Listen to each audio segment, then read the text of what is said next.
So welcome everyone. This is the November webinar of Tesol Macedonia-thrace Northern Greece, and we are so happy to have a true ELT lady, national, international, of many continents and many countries, Miss Caterina Skiniotou, about whom my colleague on the board, Tanya Livarda, is going to give you more information. Welcome. Thank you, Maria. I'm so happy that I will be presenting Caterina for many reasons. So Caterina Skiniotou, also known as Cat, has served the field of education as a teacher, teacher educator, curriculum designer and developer, materials developer, teacher education program director, and foundation program director in 3 continents, North America, Europe, and Asia. She's currently working on 2 research projects investigating game-based learning and extensive reading and dynamic assessment. She's also serving the Tesol Learning Technology SIG as its administrative officer. Thank you very much, Caterina, for joining us, and we're all ears. Thank you. Thank you very much for the invitation. I'm really happy to be here. I'm really happy to be with all of you. I would be even happier if we all were in Thessaloniki like we used to, and we went out for wine and souvlaki after the seminar. But still, the most important thing is us, the people. And I have to say, I do feel at home among all of you. I would also like to thank the board for inviting me to give this webinar, and for very, very politely, I have to say, asking me if I could present something on exams. I have to admit, I love the challenge. It's not easy to be talking about exams, but it's something we're all concerned about, as we're going to see very shortly. So I know once more I am biting more than I can chew within the 52 minutes that we have. I'll try to be as concise and fast as possible so that we have some time to talk, because that's the most important thing. So before we start, a little bit of housekeeping. If you are using your phone to join this webinar, you will be able to scan a code to get into menti.com. If you are using a computer or a tablet and you have a phone, handy, it will be even better. I would like us to start by getting to know how we feel about exams a little bit. In the meantime, please use the chat to communicate. There is no better time to make a comment or ask a question than when it pops in your mind. And I hope Tanya or Maria will help with making notes of questions or anything that pops up and you would like us to discuss at the end of this webinar. There may be interruptions and delays because we are online and technology has never been kind to us. I would like to ask you to bear with me on that. And although this is not a workshop, the more we engage and participate, the better. Do not bother yourselves with note-taking, because at the end of this webinar, I will share the presentation and the resources and the links with you. So I'm starting today in a way that I do not usually start webinars or presentations or talks or workshops. I usually introduce myself, but tonight I would like you to access menti.com either by scanning the QR on your screens, or if you don't have a scanner, the code that you need to use to access the query that I have is 76090252. I'm just putting it in the chat, and that's in menti.com. And what I would like to know, and the way I would like you to introduce yourselves, is give me an idea of how you feel and how you think about exam preparation, what this phrase or compound word brings to mind. I would like you to add an adjective, a noun, and a verb that comes to mind when you think exam prep. So I'm going to give us a minute, and in the meantime,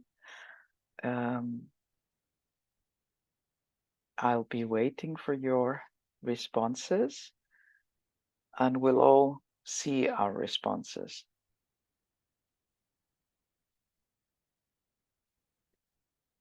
So I hope you've managed to join menti.com. The code is in the chat. It's 76090252.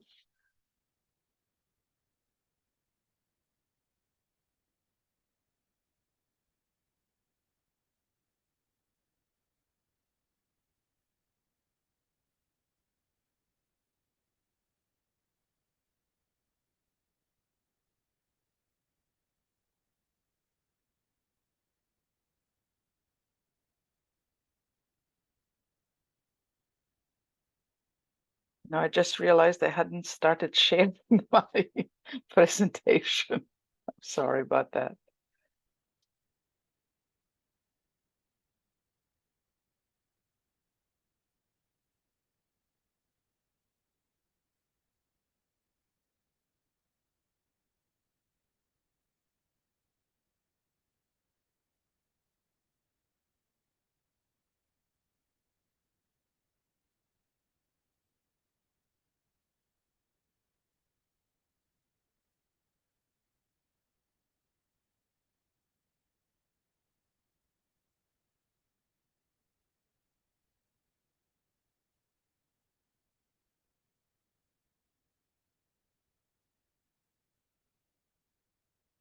Okay.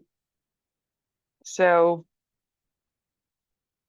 I think we all feel the same way.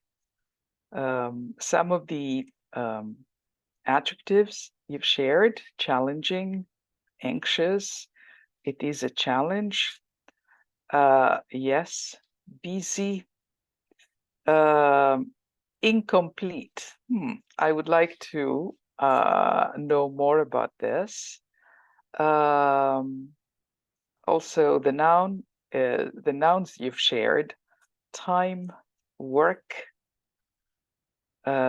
interest, practice, practice, practice. And the verbs, I like the verbs: assess and work and practice, practice, practice, and struggle. Is struggle a verb? Is it a noun? It's both, I guess. So the reason why I did not want to introduce myself before I found out a little bit about how you feel about exams is because for years and years, I have prepared students to sit various exams. Cambridge exams, Michigan exams, IELTS, TOEFL, TOEIC. We are a field that loves acronyms. I worked as an oral examiner. I've worked as an oral examiner trainer, and exams is the part of our job that I love to hate. So I can see we share some of the reasons why I love to hate exam preparation, and I hope you will agree with me. Some of you mentioned it's challenging, but also it's interesting. A lot of people believe that it's easier to teach exam prep classes because instruction is targeted. The main aim of the exam prep class is to prepare students to sit and pass a particular exam. On the other hand, the focus of the teaching becomes too narrow because we cannot apply everything, all the skills that we have been developing. We cannot apply approaches that are more creative, like project-based learning or task-based learning. Someone mentioned no time, we're always busy. As teachers, we're busy preparing, we're busy marking papers, we're busy preparing how to give feedback to our students. The students are busy doing practice tests. We have to rely on practice tests. We feel that if we rely on practice tests, we increase the students' confidence in what they know, and how they can pass the exam. On the other hand, it's a very stressful environment. The exam preparation classroom, the exam preparation course can be extremely stressful. Some of us, and that includes me, have made a living because we specialize in certain exams, and we certainly love that. On the other hand, we also form a reputation. You know, she's really good at preparing students. She really knows what she's doing. But on the other hand, it is extremely difficult to satisfy all stakeholders. And by all, I mean school administrators, directors of studies, students, and students most of the times come with parents, and this is what I hate the most. No, I don't hate parents. What I hate is when they bring us a 4-year-old, and the first question they ask is, so now that she's starting so young, when do you think she'll be ready to sit the proficiency exam? And parents are definitely the ones who are never satisfied, because all they think is "pote θα τελειώνουμε με τα αγγλικά." And when you say you can never get done with a language, you certainly do not win a popularity contest among parents. Students are motivated to study because now they have a target which is quite close. It's at the end of the academic year. On the other hand, this is pressure-driven motivation, and they're never happy. For me, the reason why I haven't always been happy teaching exam prep classes is because I have to rely on practice tests. I have always felt the pressure to cover more and more and more practice tests, and this sort of restrains my creativity. So I decided a long, long time ago to be creative while preparing students for exams. And what I would like to do today is share some of these ideas with you, and I hope we're going to have enough time so that we discuss the ideas, the techniques, the strategies, and please feel free to critique everything you hear, because this is a learning journey for all of us. So I hope and I know I will be learning a lot more from you than you will be learning from me today. So I'm going to start with writing. A lot of us believe that preparing students to pass the writing exam, helping students develop writing skills, is the most difficult part of the exam. And it's true, because one thing I have not mentioned so far, and the reason why I am not crazy about preparing students for exams, is everybody outside the classroom thinks that all I have to do is do more and more practice tests so the students get used to sitting the test and acquiring the exam taking skills. But the truth is, most of the times we teach students who have not reached the language level required to pass the exam they're preparing for. So we need to work on them acquiring the language skills along with the examination taking strategies. And this is one of the things that makes exam preparation an extremely challenging task for teachers and students.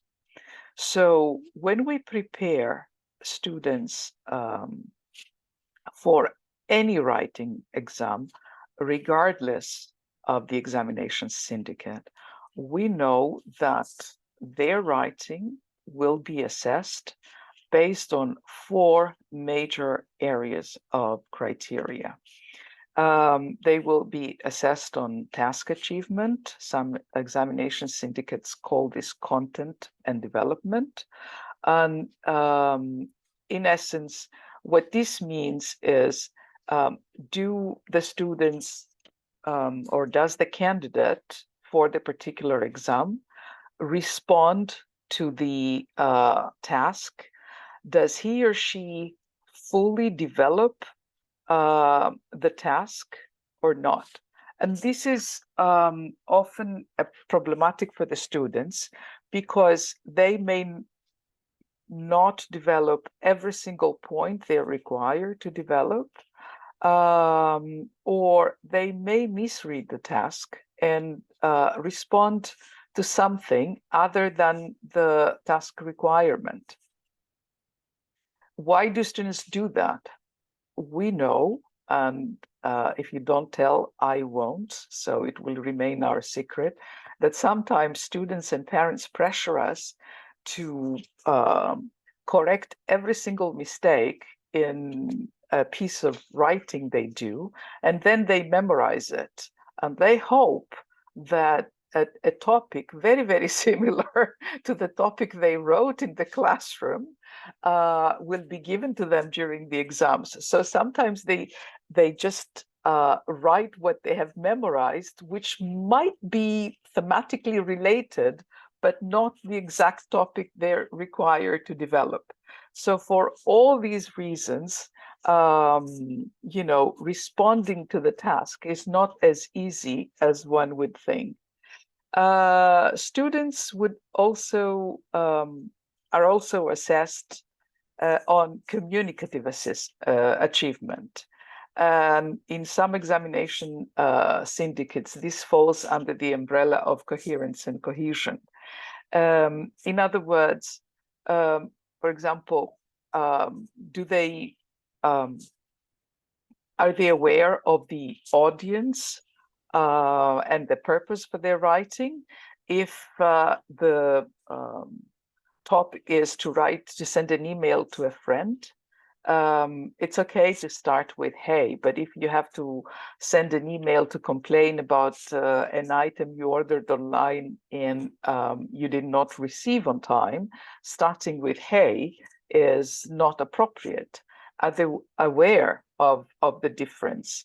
So sometimes they have difficulty organizing ideas.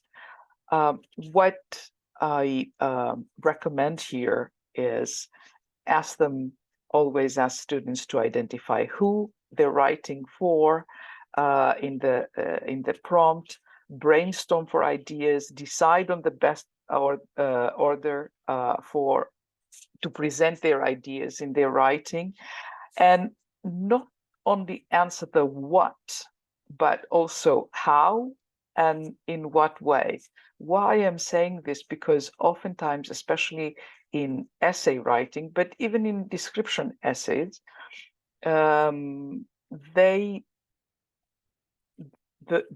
lack the supporting ideas to make their writing coherent and cohesive. And of course, they always need to check that they have used the appropriate lexical devices to connect these ideas. We know what they do. If it is the introduction, starts with first of all, and in the second paragraph, continue with moreover, and then write in conclusion. Now, whether what they have written concludes the whole thing, we're never sure. Another issue is sometimes they manage to address the topic with poor lexical resources. And by poor, I mean, if you read an essay, any type of writing, an email, where the word thing or the word people is mentioned 5 times, it means even at B1 level, this may be a problematic piece of writing. So one of our jobs is to help them with lexical resources and, of course, with grammatical range and accuracy. And I know we have been teaching grammar for years and years, but when we prepare students for exams, oftentimes we need to focus on one of the problems each time and not on everything at the same time. So what do we do to help students with passing their writing exams? One thing that I'll share with you about myself, I hate the word train and training, and I don't want to hear that I'm a teacher trainer. Something about the word train reminds me of monkeys. I don't think of my colleagues as monkeys, and definitely I don't think of my students as monkeys. However, they expect that each time I would go back and help them with reading prompts carefully, underlining the key words, making sure they understand what the task requires. Help them with paraphrasing ideas. If I want you to take one thing away tonight when we are offline and we have said our goodbyes, is the word paraphrase. The title of this webinar could be paraphrase. Help them to learn how to paraphrase ideas and plan before they write. Add supporting details even when they write a description or when they respond to an email saying, write to your friend about 3 places he can visit in your city. We already discussed the vocabulary issue. Help them write using simple sentences, but also complex sentences, of course, according to the level, but even at B1 level, they are expected to use some more complex sentences, subordinate and main clauses and such like. Conclude also, when they write in conclusion, they need to paraphrase the main points, not repeat verbatim what they mentioned in paragraph 2 and paragraph 3. And also, we need to help students with self-correction. So they need to learn to recognize some common spelling errors and punctuation errors. I've talked about paraphrasing. I've been using 6 strategies for paraphrasing. So depending on the lesson I'm teaching, it could be using synonyms and working on synonyms, turning a relative clause into a compound adjective or some other sort of condensation, like turning a relative clause to a participle. We teach circumlocution a lot in speaking exams, but it also applies to writing. Working with phrase reversal sounds very simple. However, it's a good opportunity to teach, besides everything else, for example, punctuation. Because when the subordinate clause comes before the main clause, we need a comma there, and things like that. Using the active-passive paraphrase, it's a good opportunity to teach register. So when the active voice is important and when passive is a more appropriate form. And when we need to use alternate word forms, use words from the same family in paraphrase, it means we help students with derivatives, derivation, etc.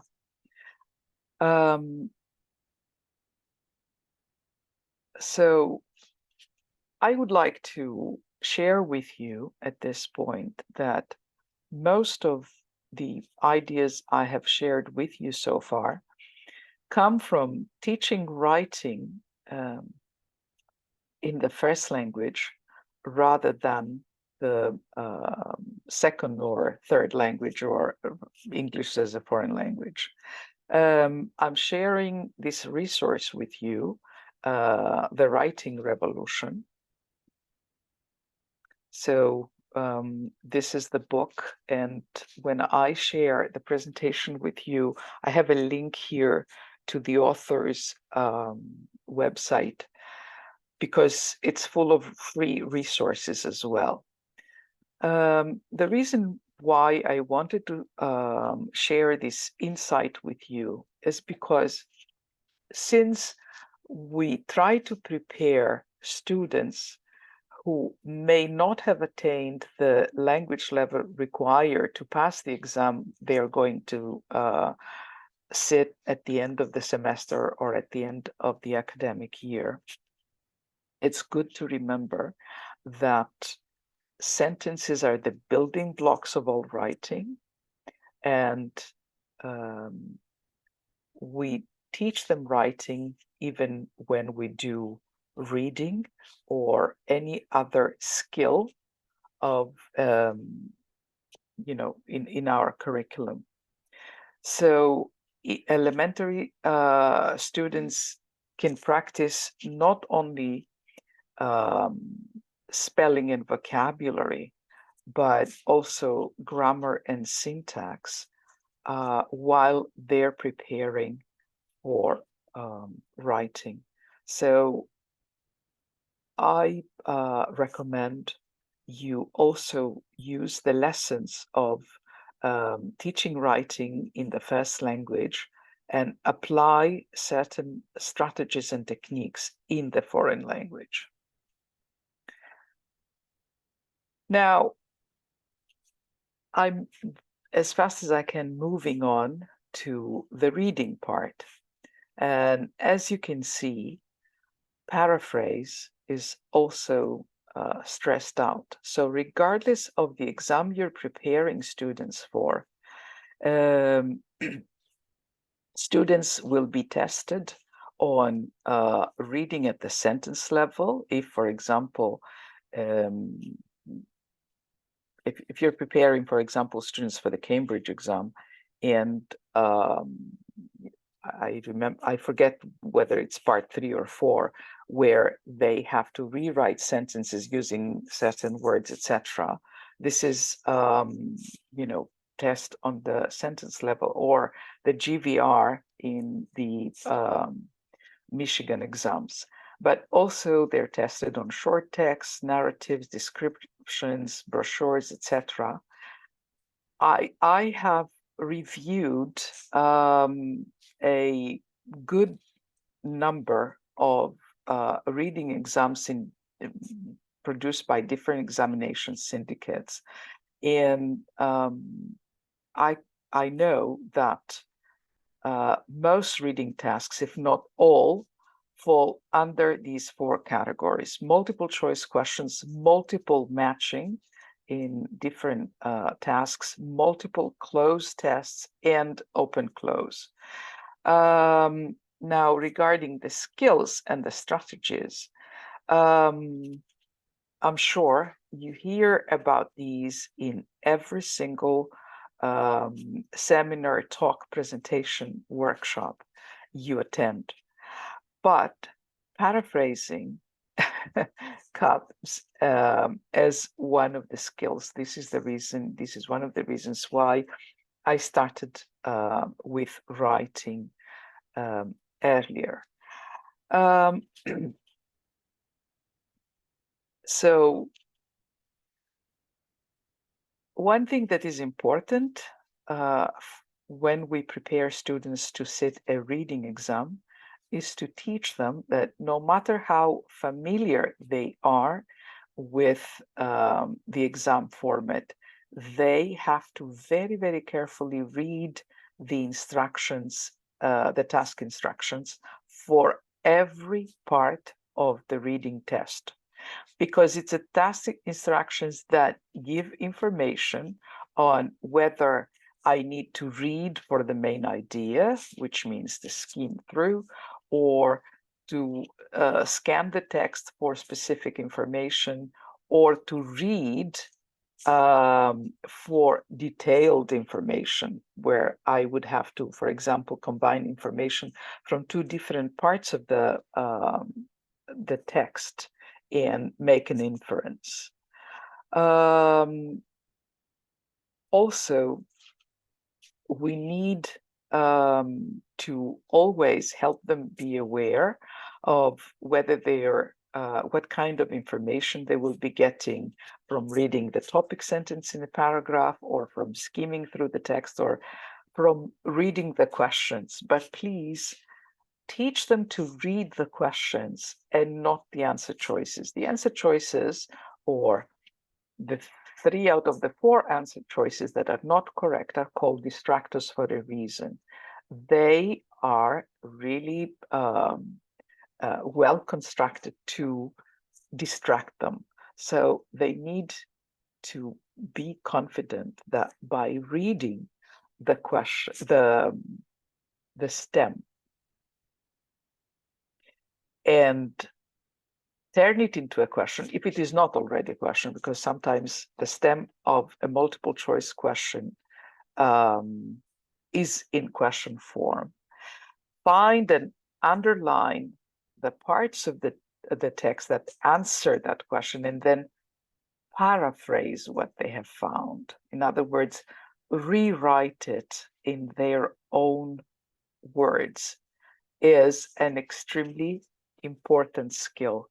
They will be practicing reading, but they will also be practicing writing while doing that.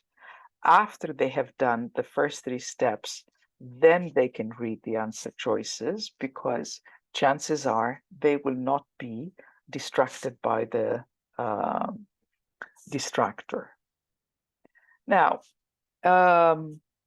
once upon a time in 2008, at the 42nd IATEFL conference in Exeter, I was very fortunate to attend a wonderful talk, presentation of research by Catherine Walter, the grandmother of ELT, and Michael Swan, who were wondering, and that was the main question of their research, whether teaching reading skills is a waste of time. The research proved that teaching reading skills in the foreign language class is a waste of time if and only if the students have these reading skills in their first language. Because if they have the reading skills in their first language, they will transfer them in their second language. Now, I remember I totally disagreed with Catherine Walter because I'm cheeky and I was not raised to be humble. That we have to teach reading skills and strategies to our students. The only reason for that is they never learned it they never learned to apply skills and strategies in their first language. This is the reason why Greek students, for example, or Arab students, especially Saudi students, have so poor reading skills, because they read word for word. So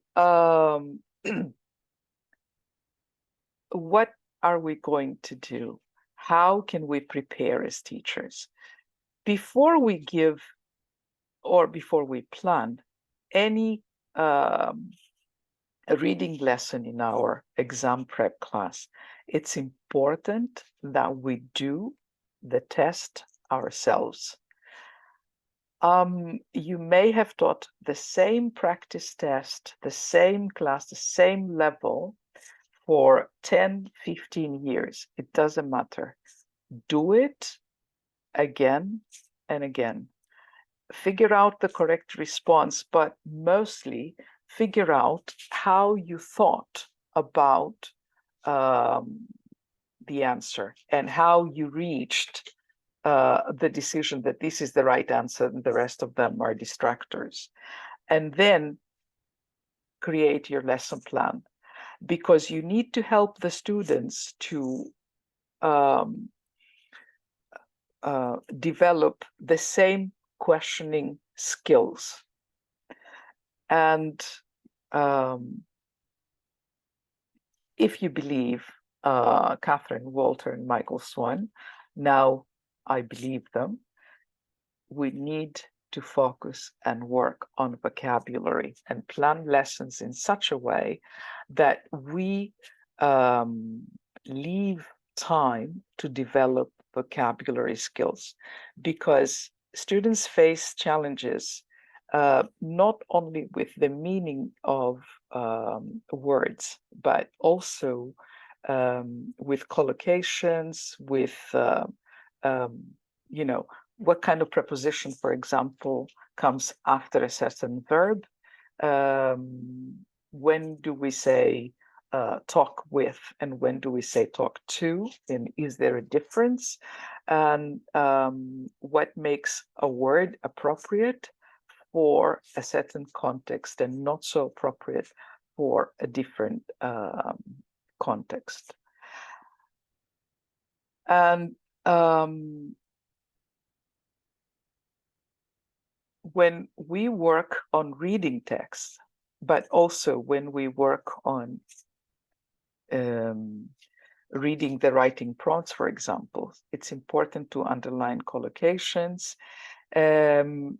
It's important to understand the meaning and the use of words, and I'll show you the tool that I have developed for that, and discuss how formal or informal a word may be and in what kind of contexts it can be used, and also recycle a lot. I would like to share a tool with you. Can you see my screen now, please? Just hold her in the, because this is something that I'd like to share with you, and it will be better if you see the whole screen. This is a template, and I've shared the link to this template in the chat. So let's see what this is. Students love to have the translation of a word in their native language. This is extremely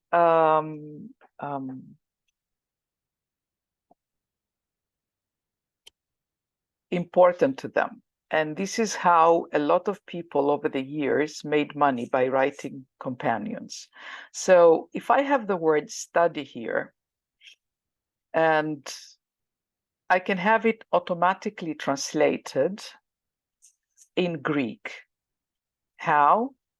By using the Google Translate. This is a Google Sheet, okay? So by using the Google Translate function in Google Sheets, you can have words automatically translated. So someone can give me an English word or phrase, and I'll put it so that you see how this works. I have collected some phrases here for different reasons. So if I have the word condense, for example,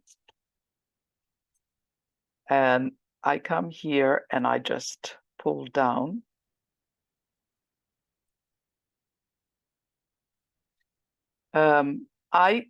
it comes up with an automatic translation. Now, is this a good thing? Well, we'll see. Because if you look at the word like study, okay, yes, Dimitra, thank you. This is what I was getting at. So if the first word that I chose is the word study, and in the Greek translation, it translates as a noun, and study can be a noun. However, I have another formula here, another function that I copied from someone on the internet. And this function gives me an explanation from the Cambridge Dictionary. And now this is defined as a verb. So this is a problem. But by training the students, giving them templates and training the students to keep their own vocabulary notes, I also trained them in the pitfalls of artificial intelligence. So Dimitra has asked here, aren't there problems with Google Translate? I just pointed out to a problem. I have a word that translates as a noun, but I'm looking for the verb. And look what happens with, I have here an idiomatic expression. The agreement must be outlined in black and white. Look what happened in the Greek translation, which is funny. And I know we're all either too excited or too cautious about artificial intelligence, but artificial intelligence is here to stay. So the only thing we can do, and I would say the only thing we have to do, is train our students in using it to their advantage and trust their own intelligence and their own hard work rather than artificial intelligence. I have been collecting examples where artificial intelligence gets it all wrong, not only when it comes to vocabulary and translation. Now, another, I also selected this on purpose. Are you tired of working in an office? Look at the Greek translation. Because Google Translate does not know that in Greek, the indefinite article translates as zero article. So, έχετε κουραστεί να εργάζεστε σε ένα γραφείο is not Greek, it's φραγκοχιώτικα, because we say έχετε κουραστεί να εργάζεστε σε γραφείο. And now Argiro has another question. Wouldn't that sometimes be confusing? Yes, it would, but the students should learn it from us so that they know what to protect themselves from, then learn it when they go get a job and they tell their employer that yes, they can translate certain documents from English to Greek, and then they come up with this kind of translation, they lose their job. So the point I'm trying to make is help your students use all available tools for their own to study, okay? It's not a good idea to hide the tools from them because they're going to find them anyway. Encourage the students to keep their own vocabulary lists, come up with definitions. They can add images, write their own examples, share their examples. Now, I know that when we announced this webinar, I promised gamification and game-based learning. Why? Because, as I said in the beginning, it can be extremely boring to go from practice test to practice test. Not only students get bored, but also teachers get bored. And could we prepare table games, puzzles, escape rooms for practice, to practice vocabulary, to practice writing, to practice reading? It's time consuming, and there comes the teacher's room, the staff room, where we can sit down and share activities with Create. Game-based learning is not exactly the same as gamified learning. And I would, because of course I knew we wouldn't have time, I have here two links for you, two web pages created by Dr. Deborah Healy on resources for ELT games. And you shouldn't be the one to prepare the games all the time. Students can prepare the games. Students can test their fellow students. And also the other website is on gamifications for English language teachers. So why can any activity be turned into a game? A very simple reason. Award points, divide the students in groups, have students work in teams and prepare puzzles and questions for the other team. Let them collect points and banana bucks, and sure enough, there is life in the exam prep class. I have also here some, I have the links. This website, ProProfs, proprofgames.com, gives students the opportunity to create games for themselves, for their fellow students. And by games, it could be this kind of word search puzzles, also crossword puzzles, etc. This is one of my favorite free resources. Everything I'm sharing is free. My other favorite resource is learningapps.org from teachers for teachers.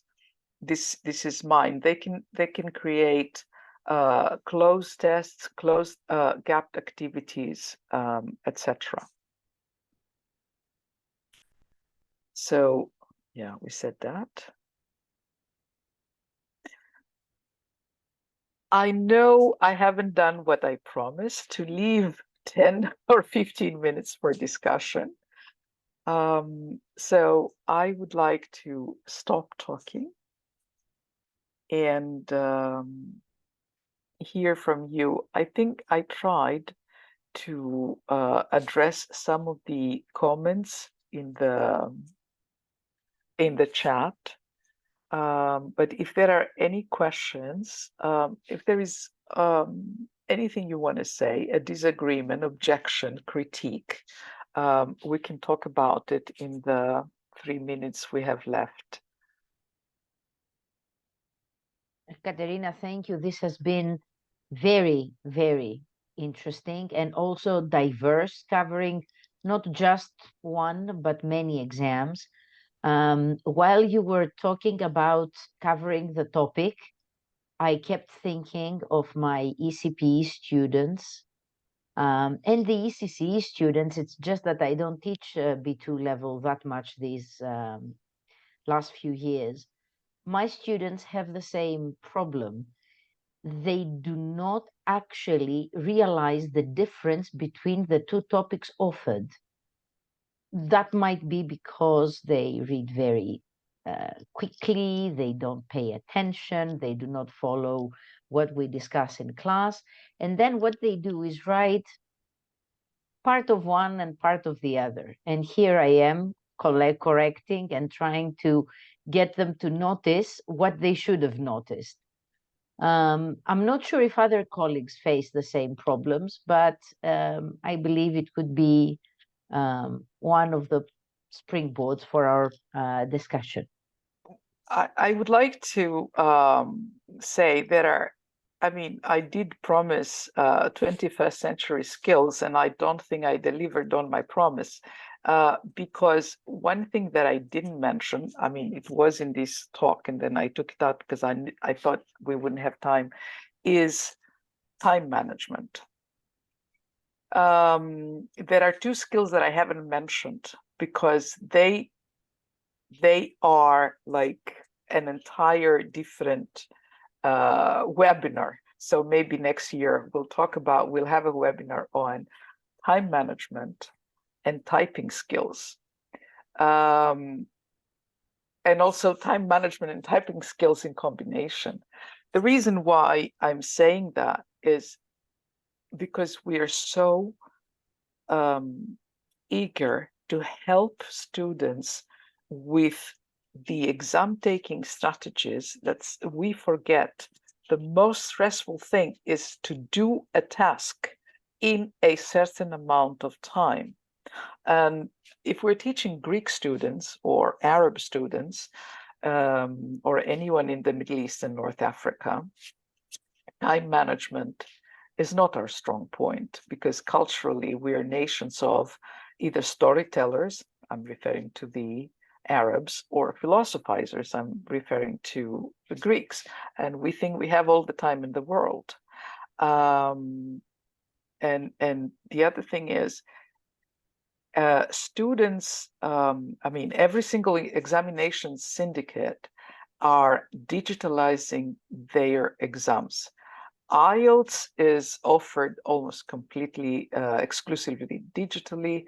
TOEFL has been computer-based or digital for many, many years now. And also exam preparation takes a whole other dimension. So another thing I didn't mention is how we make the exam taking environment safe when we help students practice online testing. So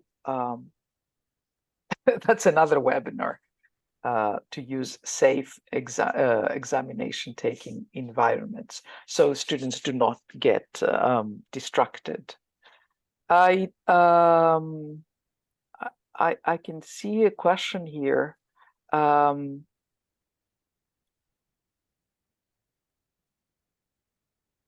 I'm sorry, about young teachers, students, and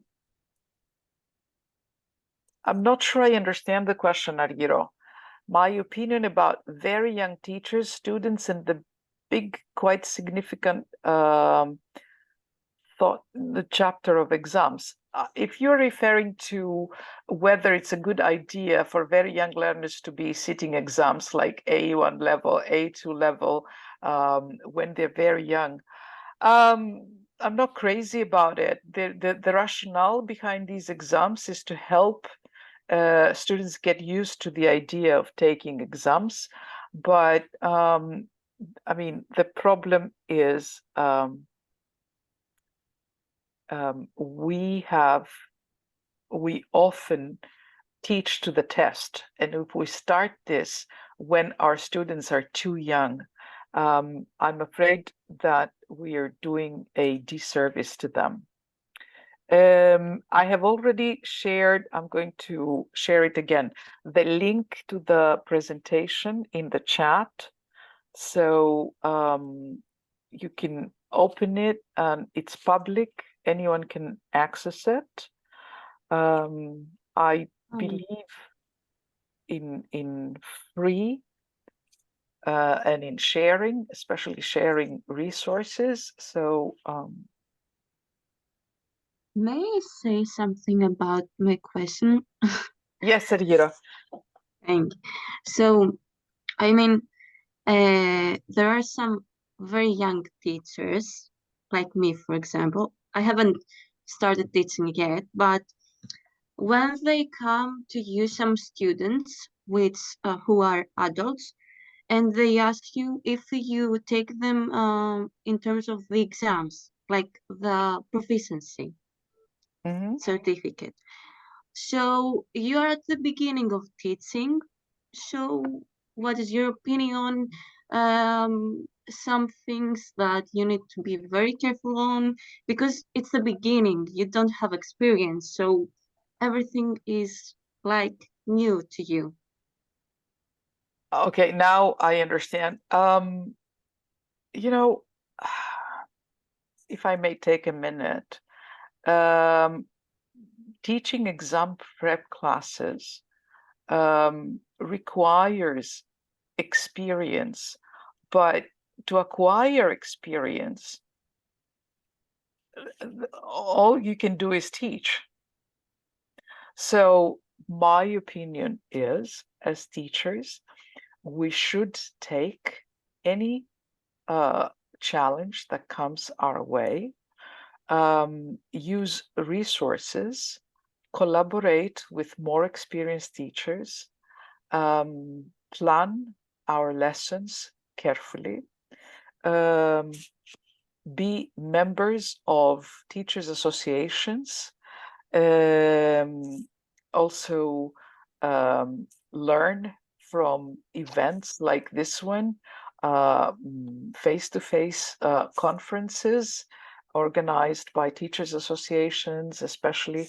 I would say become members of Tesol macedonia-thrace, Tesol, any teachers association you can afford, and network. I don't know if I answered your question, Argiro, but I have been working on the principle that there is no better way to learn something than prepare to teach it. Okay. Thank you very much.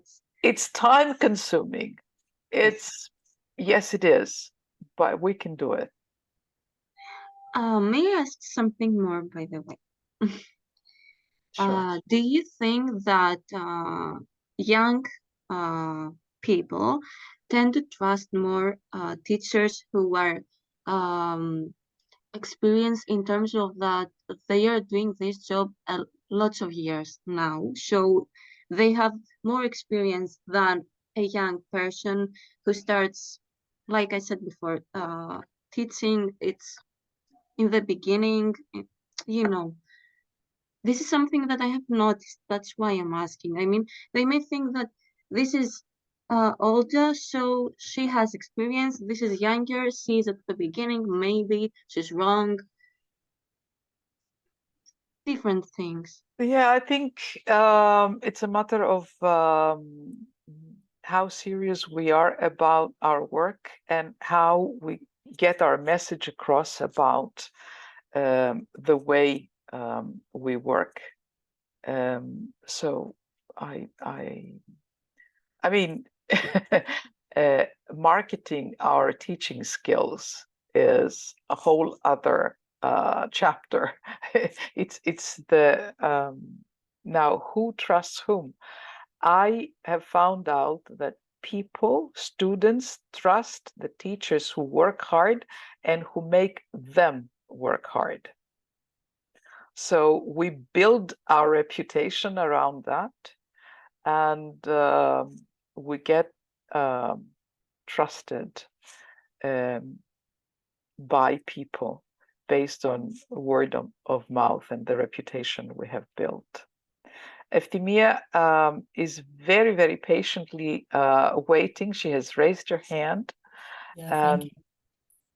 Thank you for this great webinar. You took me back to the years when I worked at private institutes, because now I teach at state schools. I'd like to share something with you. State school students do not like techniques. I mean, while I'm trying to tell them, okay, scheme, scan, all that stuff, explaining what this is, they do not like it. Is there anything I can do to make them be more patient? I don't know. They just take the text and say A, one is B, two is C, because we have texts like this in our course books, or we bring them some. Yes, of course. And I think a lot of the materials that you're using in state schools are really good materials. I mean, I collaborate with regional supervisors, and I have seen some of the materials. What I would recommend is that you do not use terminology with the students. Take them like step by step. And if they don't want to do something, to do an activity that says, you know, skim through the text, turn it into a game. I use games even with adults, especially when I teach business English. Adults love that. Like, do something to take the tiredness, the boredom, the frustration away. So they don't want to do an activity, but if you say, you know, you're collecting those many points. I didn't go into the specifics of gamification because Deborah Healy and the sites I have shared has done a tremendous job.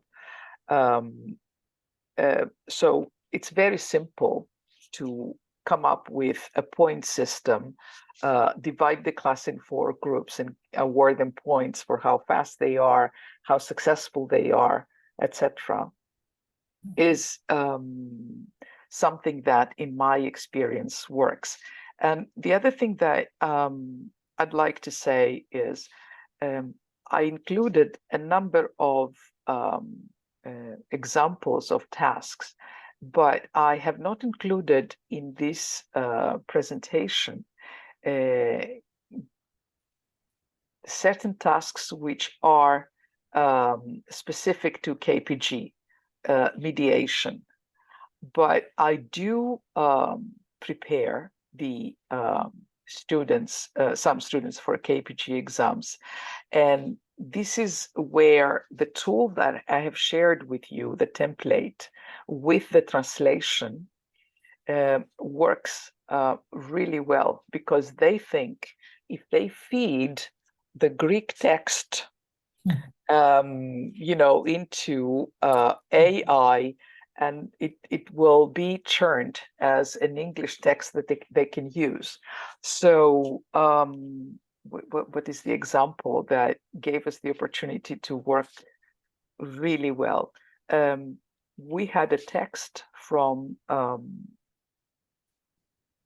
that had the word θα διαμείνει σε αυτή τη διεύθυνση, and that was for a tourist who would in a short stay. But then AI, and it was ChatGPT, translated that as he will reside in this address. So that was another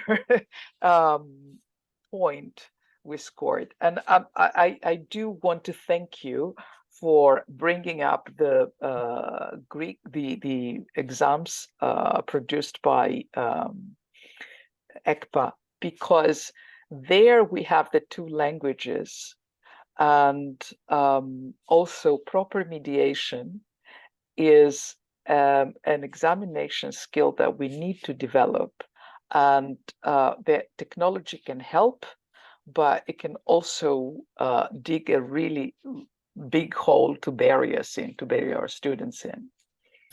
Finally, last thing, I would say that in the first class or the second class of Lyceum, there are exams, Trapezothematon, which uses this kind of material. I mean, the multiple choice, true, false, not mentioned, and it was very helpful what you said.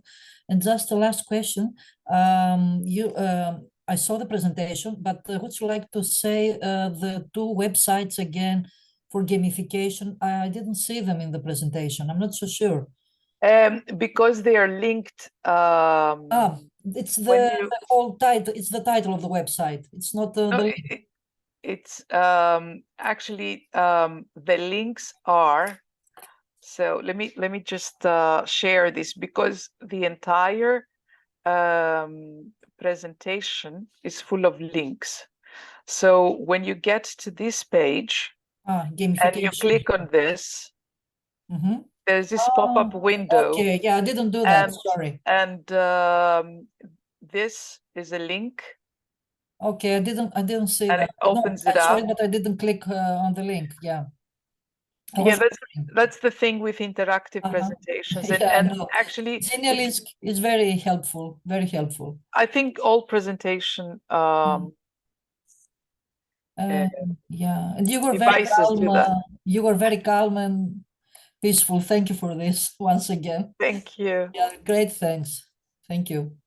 Thank you for Caterina, being here. I think you have opened a world of interesting thoughts and ideas, very informative. And I disagree with you. I think you gave us a lot of 21st century skills. I really like your template, the template that you presented for vocabulary.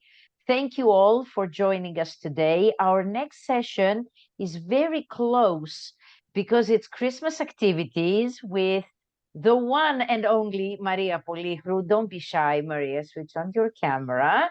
And it's going to be Santact. So I expect Santa Claus is going to join us. I've asked, I have not received any more information, but it's going to be on the 3rd of December. It's very, very close to this event. It's because we want to give you the tools, and because we want to, catch the last free Sundays before they go off to exams and other obligations. Thank you all for joining us. We will have the recording later tonight, so I will share it. Our love to all of you, a happy week, and stay strong during the final leg of the exam preparation. Caterina, Skiniotou, there are no words to thank you. Maria, thank you for having me. Maria, last question. What time is the next webinar? The same, 5 o'clock. It's always 5 to 6. 5 to 6, yeah. And something about the first one, which was a live session. I mean, are there any certificates of this? Because from the live one? No, not from the live one. No, only the other ones. Okay, 5 to 6. Okay. 5 to 6. Thanks. Great, thanks, Maria. Thank you to all. Bye-bye. Thank you very much. Thank you all. Bye.